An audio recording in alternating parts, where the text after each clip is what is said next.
Breaking the chain, feeling the gain, now I'm rising. Open the gate, never too late, no hiding. Wings open wide, trusting my God, ready to take off, ready to take off. Someday, I know I'm moving in the right way. Oh, one day, I keep praying. Hey y'all, welcome back to another episode of FaithfulFin Talk. I'm your host, Wantrell Levette, and today is episode 55. Our title for today is A Mother's Truth, Grace, Struggle, and Still Standing, Raw and Unfiltered. Today is a little special for me because I have somebody that's here with me. So welcome all of you guys here to FaithfulFin Talk. You know how we do it here. This is real stories, real scripture, and real growth. Today, this might be the realest one yet because I'm not here to paint a perfect picture. I know what you guys see. Like I say, it's always pretty, but everything is pretty. It's not gold. So today I'm here with my mother, someone that I love very much dearly, but also someone that I struggle to understand, someone that I've struggled to forgive, and someone that I struggled to let into my life again. If you new here, I need you to know my mom is still fighting her addiction. And her addiction doesn't mean that she's still using. She's fighting a battle that she don't really talk about, that she didn't get to tell her side of the story. And so today is a really special thing for her. I posted a video of my mom back in 2020 for the first time on my social media, and I asked the entire world to pray for her.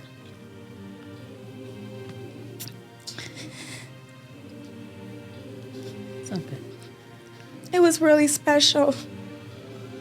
The entire world reached out, and they sent abundant of prayers for my mom. I will insert the clip of the video that I posted of my mom when I first asked for these prayers. I didn't know how viral that video would go. I didn't understand what I was putting out into the universe. But I asked God for a favor, and I asked him if I should share my story with the world. I personally haven't fought addiction, but I fight things all the time. I come from a childhood that wasn't glitter and gold. And if you're like me or anything like me, you fight and you have struggle. Thank you, Chris. Sorry, guys. I'm a little teary, but it gets real over here. And this is how real it is because this is a special episode for me. And so I want you guys to really see my vulnerability and how I stand firm in my walk. So again, like I said, if you're anything like me, come from any type of background like me or any type of family like me, my situation, then you know how hard it is when somebody is fighting something that's hurting them, whether it's abuse, whether it's drugs, whether it's being homeless, poverty, doesn't matter. So seeing my mom and her addiction, seeing my mom still fighting to survive, I constantly ask God, what is it that you want me to do and how you want me to show up? Because there's no way that I can do your job. I can't do the Lord's job. But I could use my mouth and I can send out prayers every day, constantly, up into the universe, up into the Creator, up into the God that I serve. And I can ask him every day to help me with this struggle and help me with my mom. So that's what I did. In 2020, I posted a video and it went completely viral, like I said. I'm going to insert a clip so you guys can see the video of what I'm talking about. Do not do it. Do not do what? Do not do it. Do not do what? Do not do it. Do not do what? Do it. Do it then. Yeah, I did it. Don't do that shit. I did it. Look at you. Girl, look at you. Where you going? I'm going to hell. Hell? Why would you want to go there? Why would you want to go there? Huh? You taking me there? I'm taking you there? No, I'm going to have H-A-L-E. H-A-L-E? That is not how you spell it. That's how you spell it. Girl, look at you. You too pretty to be like this. Don't you want to get your shit together? No. You too cute to be looking like this, mama. So what? What you mean, so what? So what? That's You not put me on cool. blast, calling me out my name. I would not call you out your name. I called you a beautiful black queen. No. Regardless You of make me what feel drugs funky, you on. funky. You know what I'm saying? It don't matter what you are. I called you a beautiful black queen. Yeah, beautiful black queen. Look at you. Look at you. Okay. But yes, this kind of brought me back to the ground zero that I was talking about, trying to make my way up out of understanding just where I come from. You guys sent crazy prayers, and you guys all reached out to me, and at the time I was like, yeah, I'm gonna talk to my mom about her story and stuff. But guess what, you guys, I never got around to it. No, because I was still fighting my battle. I was still understanding where God was walking with me at. I mean, where I was walking with God at, and what God was doing with me in the time that I had to share with my mama. So she's here with me, and she's been here in Vegas. And it's not just my podcast. It's our living room. It's our space, and this is our real. So, Mom, thank you for doing this. I know there's no easy way for you to talk about what you're going through, but you are here. You showed up. That's something that people don't really see and they can't talk about, right? So let's just talk. No judgment, no edits, unless we mess up, but just the truth, okay? This is real, you guys. This is raw and unreal. I haven't asked my mom any questions. I haven't shown her anything, or I was just like, Mom, we're gonna do an episodes, because I feel like now it's time for her to tell her story. So, Mom, let's get all the way real for the podcast. Get all the way real for me, yourself, and anybody that has to listen. There are people who would never let their mother in after all the pain, the relapses, the street life, the struggle. Why do you think I let you in? Do you feel you deserve a second chance? Well, yes, I think everybody deserves a second chance, because if they have faith in God or whatever, everybody needs a second chance, because it's not easy. It's not easy, like, especially growing up how I did, or growing up where I came from. But to be here and still alive and still breathing, yes, I think everybody deserves a second chance. Now, wrap back to the first question that I asked of you. Why do you think I let you in? Because you're my daughter and you love me. And I love you too. And I think because we both had some issues before, especially growing up, to where now we have to really get past the past and grow into just being there for each other more, loving each other more, doing what God would want us to do. I like being a family. And that's why you think I let you in? Mm-hmm. That's your perspective? That's my perspective. Okay. It's just, So as you guys heard my mom's perspective of why she think I let her in, and I'm going to share with you guys the reason why I let her in. On this journey and this walk with God, it has not been something that I've glamorized, but I've taken initiative to know that it's not going to be an easy thing. But I need to understand the struggles of my childhood. So struggling with my mom and where we come together at, mind you, my mom is 15 years older than me. She gave birth to me at 15 years old. And so that's not really a big gap to close in for somebody to really parent somebody. So she did have me at a really young age. But the reason why I let my mom in is because I needed to heal my inner child. The inner child in me that questioned, where's my mom? What's going on with my mom? Why is she not here? So the adult me, as I started to walk with Christ and started to align myself with God's words, I needed to touch in with the root of who I was. And that's because I come from my mom. I wanted to let her in. And I didn't let her in completely because, trust me, it's been a struggle. But that's my reason of why I let her in. So, Mom, tell people in your own words, what is PCP addiction actually like? First, tell them what the drug is. It's a hallucinant downer. It's kind of like it's a kind of hard. It's addiction that I wouldn't like force it on anyone, because it's really like it's kind of hard to like shake. But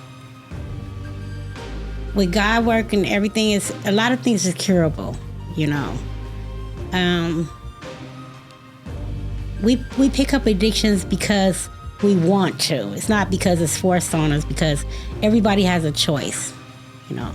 We make good choices, sometimes we make bad choices. A lot of times we make a lot of bad choices because sometimes they override the good choices. Understanding, but we don't want to go off the topic of what is PCP addiction actually like? Mentally, physically, and emotionally. What does it do to you? Well, in the beginning, it done a lot of things to me, you know. Like? What? A lot of things that I have forgot in my childhood. It kind of made me remember certain things that I blocked out because it's an enhancer, hallucinant drug. A lot of things that I blocked out when I was a kid, and then seeing my mother go through what she was going through, I kind of started to remember a lot of things that I had kind of like psychiatrically like blocked out of my whole mind. So it's really hallucinant. It's like I said, it's a hallucinant drug. So do you hallucinate when you're using that drug? It's a lot of times when you're coming down off of it. I mean, when you're coming down off of it, you kind of have like what they call setbacks or withdrawals. And you kind of like, if you did like as long as I did, sometimes you get the cravings. It's just like when you smoke, because I smoke cigarettes, and because it's used, you can only use it to smoke a cigarette. You have to use it with a cigarette. It was kind of hard to kick. So, but I had to do a lot of rehabilitation. I had to go to mental health. Mm-hmm. We're not that far yet. Okay. Well, so as far as PCP, when did you start using that drug? At the age of 23. At the age of 23 was your first time that, yeah. And who introduced you to that drug? Partying, just out at a party, friends, well, cousins, like relatives, like that grew up with me, being at these functions, and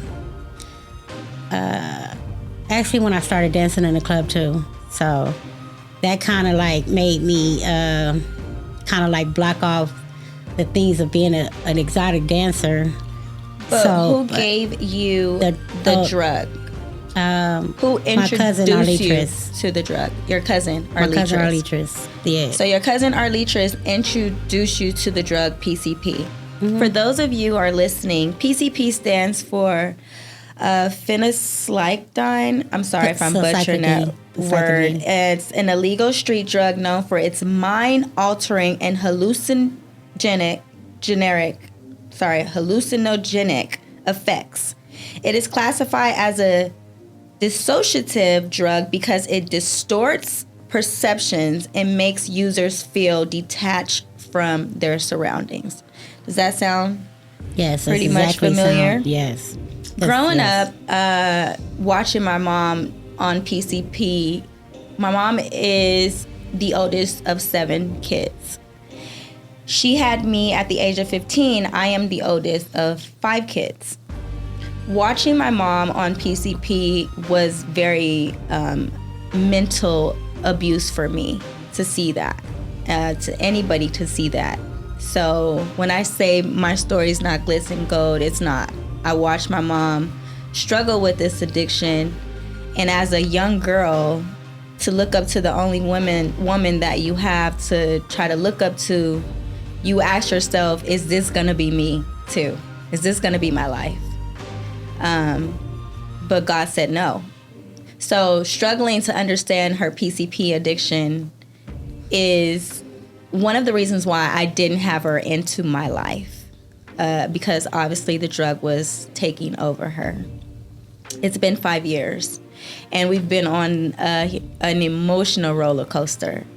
And the first time I posted her video was literally 5 years ago, and she was still using. Like she said, she battles with it all the time. So what is a day in your life on the street when you're not with me? Well, actually, I just take it one day at a time. I try to just stay more focused. I try to stay away from a lot of bad of surroundings, and I try to avoid a lot of verbal and physical abusive people. I kind of I alienated myself. I separated myself from those type of friends that I thought they were my friends, so they weren't my friends, because anytime a person offers you drugs and they're not your friends. So sometimes I have to really stay focused and just stay away from those type of people, so. But what is a day in your life on the street? Typically, it's just a normal day. I just take one day at a time. I try to keep myself busy, especially when I'm in California and in LA. I try to keep myself, make all my appointments, keep myself busy, stay, I still go to some meetings. I still seek counseling. I still, just basically just try to stay amongst most of the positive side than instead of the rough side. But it's still hard. I'm still battling, because sometimes I can run into that one maybe guy that I used to date or something, or so it's a struggle. Every day's a struggle, but I try to fight it with God. So you guys, PCP was initially developed as an intravenous anesthetic in the 1950s, but was discontinued for human use due to adverse side effects like agitation, delusions, and hallucinations. It is still used as an animal tranquilizer. That should let you know how strong that drug is. The appearance in it is pure form. PCP is a white, crystalline powder with a bitter chemical taste, soluble in water or alcohol. It's often found in illicit markets as a powder or liquid, sometimes mixed with leafy materials like marijuana or tobacco for smoking. The usage of PCP can be snorted, smoked, injected, or swallowed. Smoking is a common method where it's applied to materials like mint, parsley, oregano, or marijuana. So you said when you're using the PCP, you use it in a cigarette form? Yes. So obviously your PCP that you were using was in the liquid form. Right. I never seen powder. I never seen what powder looked like. I only knew what the liquid looked like. That's the only type I ever used. And how was your childhood growing up as a young woman growing up in the early 70s with your parents? Were they on drugs? Well, yes. That's where I seen it from. My dad was struggling with his addiction, mainly. I never see my dad do PCP, but I did see my mom do PCP. And back then, they were really doing the pills. Pills was like the thing to do back then. I seen a lot of different pill use, so there was a lot of in both sides of my family, which was was struggling from different addictions. So, Okay, so both your parents struggled from addictions. right. So you basically had an honest to see drugs in your lifetime. Yes. Sounds pretty familiar for a lot of people that grew up in the 70s and 80s around that time. Drugs obviously was a big thing in that time, which they still are today. There's no judgment on people that does drugs. It's just how you do them, and allowing them to take over you obviously can affect you and other people in ways that cause issues. For you, when did you first lose your children because of the drug? I was in my 20s, about the middle 20s. It was like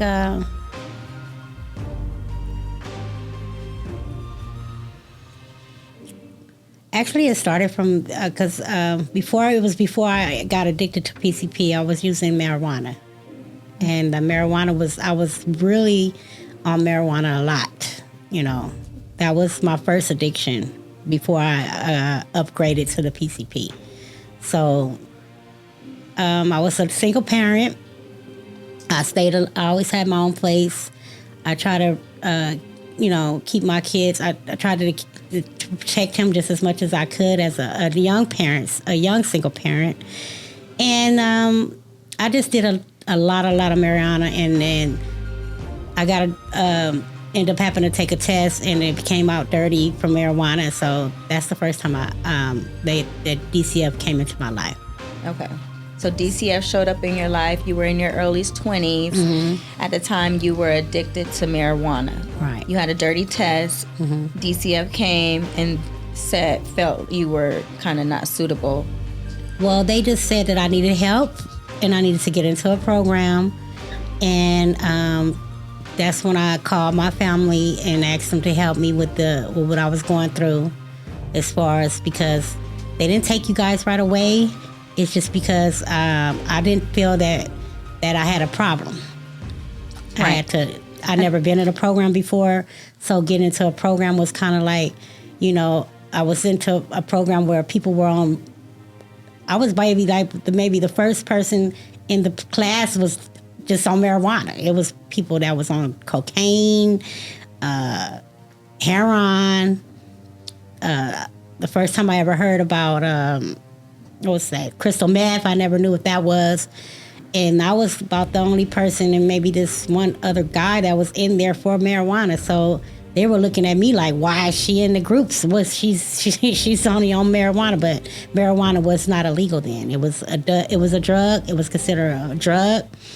It was considered abusive. So, but marijuana ended up turning into the real problem, which was the addiction problem of PCP. Right. Correct? It was, yeah. But marijuana is what started off of DCF getting in your business. Right. As a young marijuana did. mother. Yes. Okay.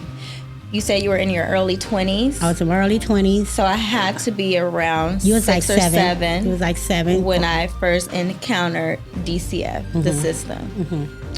Because Robert was 5, you was 7. Yeah. So yeah, young girl, young mom, 2 kids, struggling.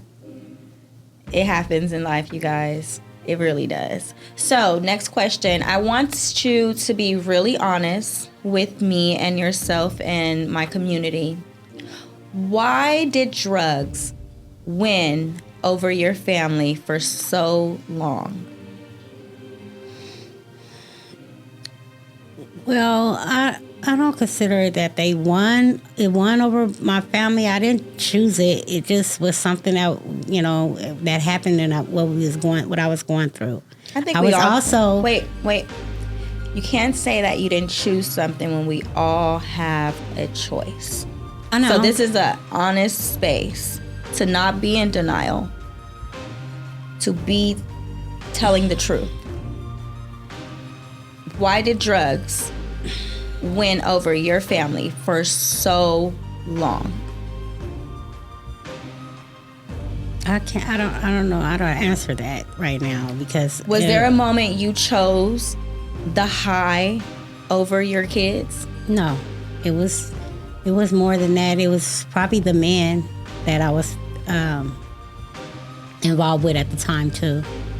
So it was much more than just a drug. It was just, the relationships that I was in was a little bit not healthy. I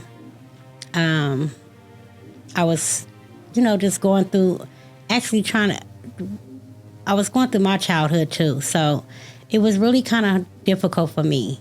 I didn't choose the drug. I just didn't know no better at the time. So I had to learn that what I was doing was affecting my family, affecting my kids. I had to learn through the program and getting help through mental health that I really had a problem before all this happened. So you're saying that you had a mental problem before you claimed the drug chose you? Yes, because I was battling something that I held inside of me for a long time, and that was the abuse of being abused as a kid. Okay. So since you mentioned abuse and as a kid, why didn't you choose yourself and kids before choosing a man and drugs? Well, like I said, because I was really young. I was a kid myself when I had kids. So I didn't have that normal childhood or child life. So basically, I grew up too fast. And I was really missing out on being a kid. I was still in high school on my second child. I was still struggling with, family members too, And I had to deal with a lot of issues that I blocked out, and I didn't want to talk about them because they were really scary things that happened to me in my child as a kid. Like what? What are some of the things that happened to you as a kid? Well, I was molested by my uncle. You were molested by your uncle? By my mother's brother, yes. By your mother's brother? Yes. Still living to this day? Yes. Didn't go to jail? He went to jail, but it was more of other things that he did. But he didn't go to jail for what he did to you? No. And you're certain that this person molested you? I know for a fact that I was molested. Not just by him, it was other men too, but he was the tick. He was the first one that started it. How old were you when your mother's brother molested you? That's a pretty sensitive thing, because family will hear this and they would wonder which brother it is. We don't have to put any names on it. But they know now. All my family know now because my mother brought it out. So your mother... She didn't know what was happening because she was going through her addiction really bad back then. She was dealing with my dad and her other kid's father. So she didn't know, leaving us alone or leaving us at my grandma's house with this man or whatever. She didn't know that her brother would do something like this. But he was also struggling with a lot of things going on too, with heroin. Is that an excuse? Addiction. No, it's not an excuse. It's just that he was a grown man. He knew. I kind of figured he knew what he was doing, but we were kids. We didn't know what was happening. I just, it was a shock. So that's why I kind of say, like, I blocked it all in. I didn't want to remember none of that stuff. And I kind of saved by my godmother and my grandmother, my dad's mom, who took me out of the environment and let me be a kid again. Because at what age did you get molested? I was 5 years old. 5 years old. Maybe 4 or 5. So 4 or 5 years old. All the way up until I was like 7, almost 7. So a couple years I was taken it was out of the happening. A few years, yeah, it was happening. A lot of times, we and my cousin Sean, and it was happening to her too, but we wouldn't talk about it because we were scared. And it was almost like having a nightmare every night. I would have the same nightmare over and over again about this boogeyman that I couldn't escape from. And the thing was, well, my uncle. My mother's brother, it was just a terrible experience. And it had to do with the heroin and the PCP and the drugs that they were on. And that's what the excuse that they had, even as now as he got older. So do you think in the certain family communities, certain where you come from, do you feel like a lot of families shelter family members that do pedophile things like molestations and touching on kids? Do you feel like that happens a lot in Black communities, Mexican communities, minority communities, or anybody's community? Yeah. That people will shelter pedophiles and molesters when they are family members? Of course, it happens as we speak right now. It happens to the worst thing. It really hurts when your grandmother doesn't believe you, and it takes your aunts to believe you. They knew they were mad. They once they found out. I think he ended up going to jail. They ended up him to getting arrested for almost something like that with a younger woman that was maybe about 16 or 17, but he was still a grown man. And so I think that's what triggered to let everybody know that what he was into. And then it was just certain things that I saw and grew up at. And when I was a kid, it was just really terrifying. And I think no children should have to go through that. So basically, do you feel like your innocence was stolen? Oh, they were definitely robbed. I didn't want to know about sex. I want to be a kid. We want to play with our dolls. We want to, go to elementary school right. We didn't want to have these monsters, these demons haunting us and terrifying us. Me and my cousins, sometimes we used to play the runaway game because we didn't want to be around that environment. So we was happy when godmothers and my grandmothers come take us away from that type of stuff. Okay, sounds good. So I'm so sorry that this happened to you. I know I don't talk to you about it as much. I know you try to share this story with me about what happened to you, and even when it comes to protecting me as being your only daughter. I was very overprotected with you. How was that in a case of knowing what happened with you and you putting in that protection for me? Because by the grace of God, no one has ever touched me. And that's because I haven't ever experienced anything like that. I think I'm gonna answer that too, for the simple part that I'll be in jail. Like, honestly. Well, I really I had made a pact with myself that I would never let this happen to none of my children. And I kind of protected you guys from that to the best that I can, to the best of my knowledge. And I just prayed on it that this one could never happen to none of my children. They would never go through. I'm kind of glad. I just want you to go through what I went through. And I kept it very simple, and I just protected. I just protected the best of what I can. I just made sure that I'm not going to let a child of mine go through what I went through. Even when it was times when I almost thought I couldn't protect you guys, I still fought my way into trying to do the best that I can to keep you guys from even going through that type of hell, Okay. Well, thank you for that. Appreciate that. That's a big deal. Some people have judged me from the video that I posted of you. Some people will judge me for even this interview. Judgment comes in both forms, good and bad. I had people judge me and saying thank you for loving your mama. And I had people also judge me and say, why are you putting her out there like that? What do you say to them people who have something to say?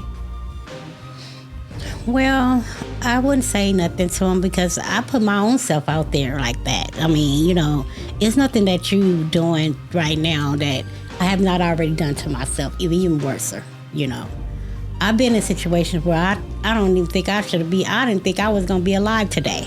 I put myself in predicaments where I don't know how I got out of it. It had to be the grace of God that I have got out of certain things, But I wouldn't take back. The only thing I would probably take back is growing up to live to that little part of hell that I had grew up. But I don't take back even being born with my mom. You know, they've also had a struggle.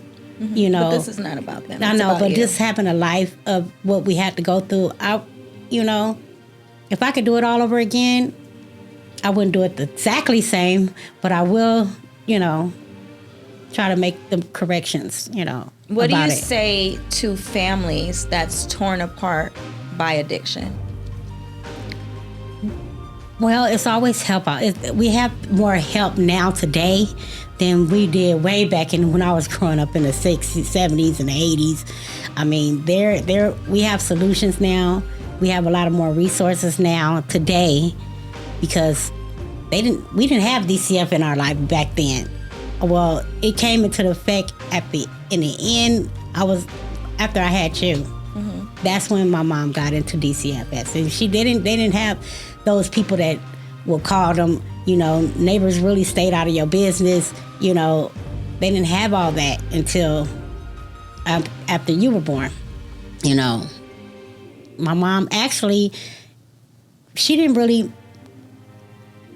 get caught on like I did. Is that she knew that she was hitting rock bottom, so she admitted herself for 6 months in the mental hospital at St. Francis Hospital in Linwood. My mother did it for herself because she was sick and tired of what she was going through. Okay.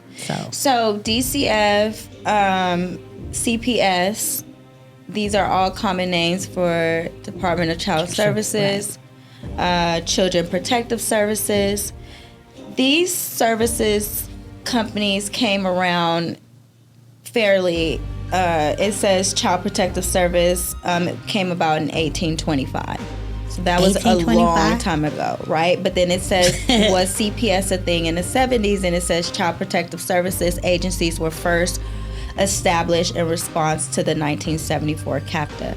So sometimes in the 70s, you would say like DCF, CPS kind of start making known, or was they just not a big thing? No, we would call them social workers because in the late 70s, when my mother was on government assistance, they had what they call social workers who would come visit your house just because you were on the government assistance. So they had to come see how you was living, how your kids were living, how they were dressing. Did you have food in the refrigerator? Was they getting school? Yeah. A kid had to be in school because they wouldn't give you the assistance that you needed from the government if your child was neglecting school or getting beating or so systematic. Systematic, right. Systematically, in order to get government assistance, social service workers had to come out to view visit, the home. Right. So, are you coming from a family that always used government assistance? Not everybody, just Was most your of the mom? my mom did. Was your dad? No, Your dad my worked, dad but your worked. mom was heavily. Because she had other kids. It's just a yes or no? Yes, when they separated, yeah. Yes or no? So she had government assistance When she separated, And yeah. was she the reason you also now receive government assistance with Social Security? Well, she had a big part of it, yes. She did help me get that because when I was went to the mental health, she also knew more about my childhood of what happened to me more than I did. Mm-hmm. So she felt like mentally you was not capable to function in the world that government assistance would be beneficial for you to survive. Well, she knew at some point I would need it because I was in denial on my mental status. Okay. So have you ever had a job not talking entertainment? Have you ever worked for... I had a part-time job. I did. How long ago was that? Well, it was I think you were like maybe 2. So very, very long ago. Very long time ago. And it was for a ever furniture since company. then, Yeah. you've never had a job since? Just dancing. But Just that. after dancing, Oh, have you no. ever had a job where you got paid a check? Not a check, but maybe under the table. Not under the table. A job Yeah. that you clocked in and went to work. No. No. Okay. So in Romans 5, what we talked about in a previous episode, Romans 5, chapter 5, verses 3-5, it says, suffering produces perseverance, character, and hope. Do you feel hopeful right now? Yes. You do? Yeah, I feel that I conquered. Actually, I survived a very rough childhood and a young lady's hood. I survived a lot of obstacles that most people probably wouldn't have survived. You know, I've seen a lot of people that I knew I grew up with that's not even here today because they couldn't handle their life. They couldn't handle the ways of life of growing up with so-called bad parents or being in foster care. Or so you feel hopeful right now, or are you just surviving? I feel very grateful, as far as more than hopeful. I feel more grateful that I do have my health. I do have my mind straight. I can remember. I can think for myself. You know. How long has it been since you felt like that? Grateful and clear mind. I say after I got out of, I say about 30, when I was 36 on to now. Well, that can't be possible because I have videos of you not in a clear mind. Well, I probably was just out of that summer, but it was a lot of times that, you know. But you're homeless. Yeah, I am. Okay. That's not by choice. It's just because. Well, it has to be by choice because we all have a choice. Well, if you say you're not working, you haven't got a job. So we have choices. We can either do or we cannot. And you're choosing not. Do you think that is the reason why? No, I feel that I'm trying to get back on my feet.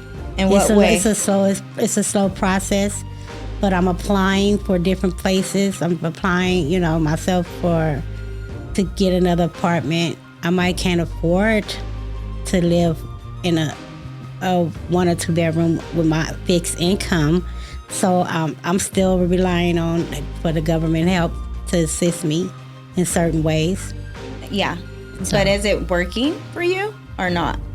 Because it doesn't seem like it's working if you're at my house.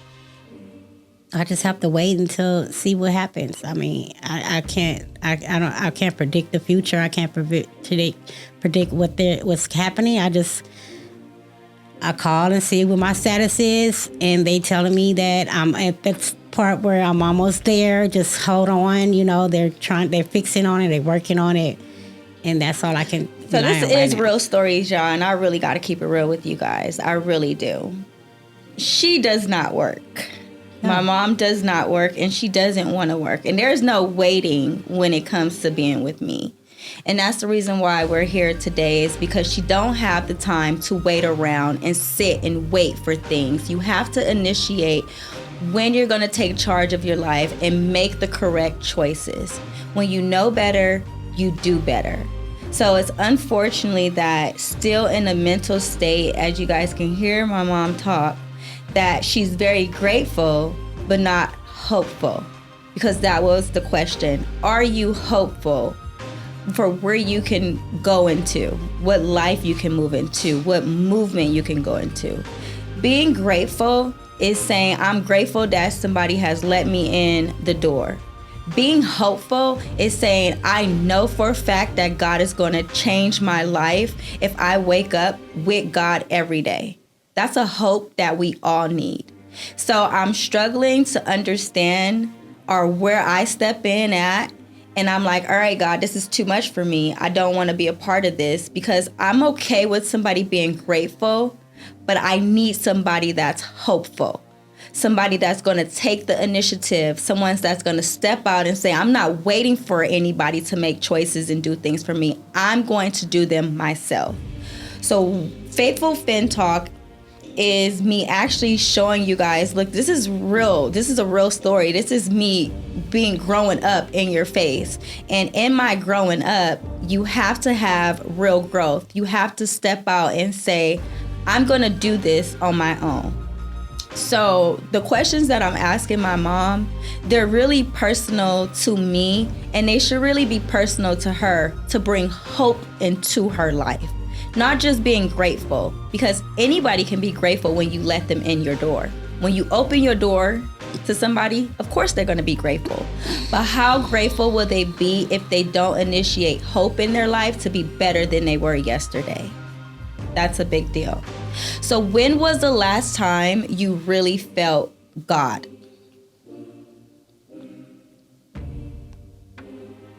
Oh, well, I constantly feel God all Or the do time. you ever feel all the like God time. forgot about you? No.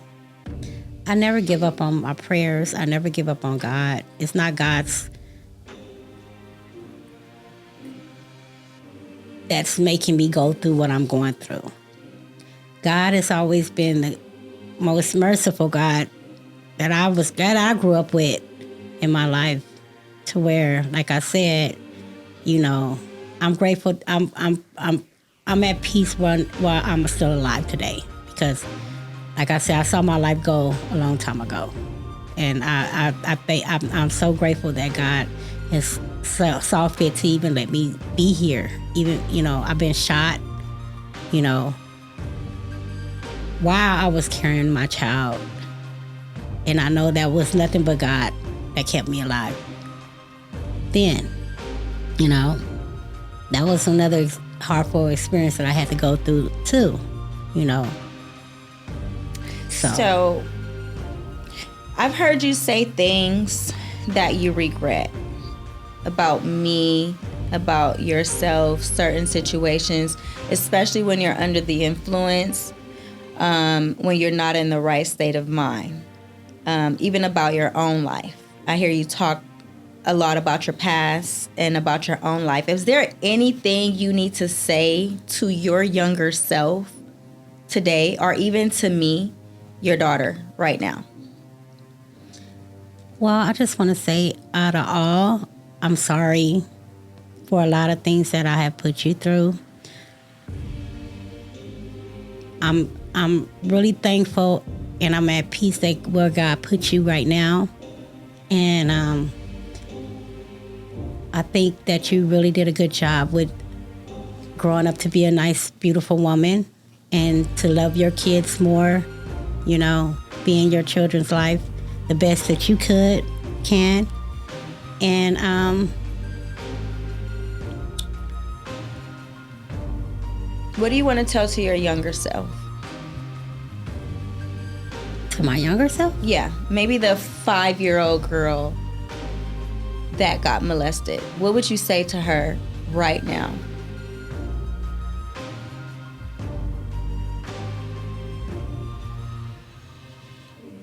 That you're going to make it.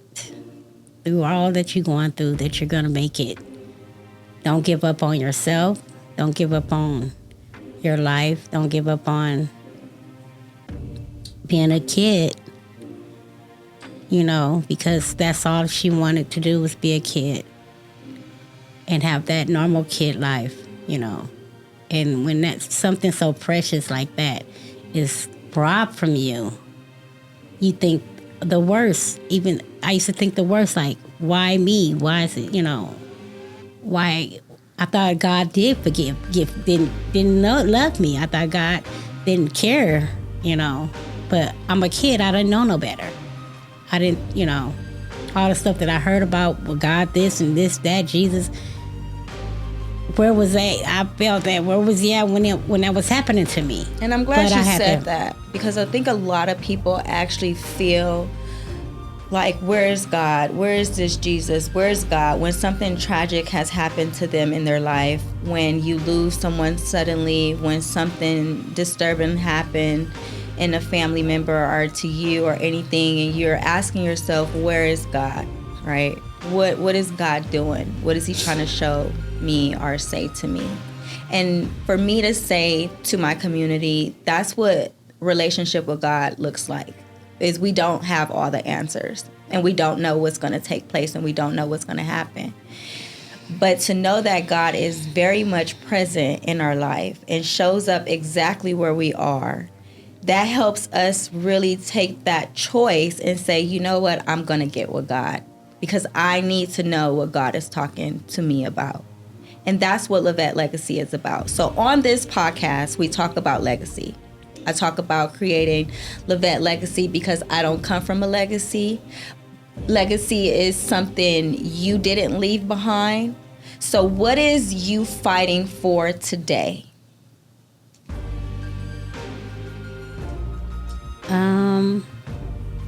More my freedom.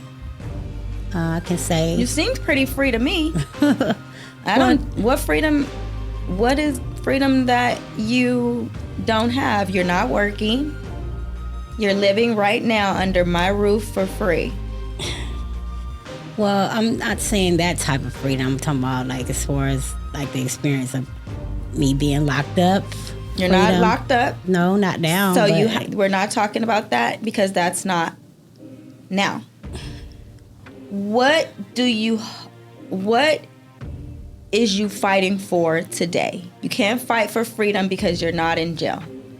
Well, basically, I'm just fighting. Really, I'm just trying to get back on my feet and fight for getting my place again. You know, being independent. You know, depending on myself. You know, depending on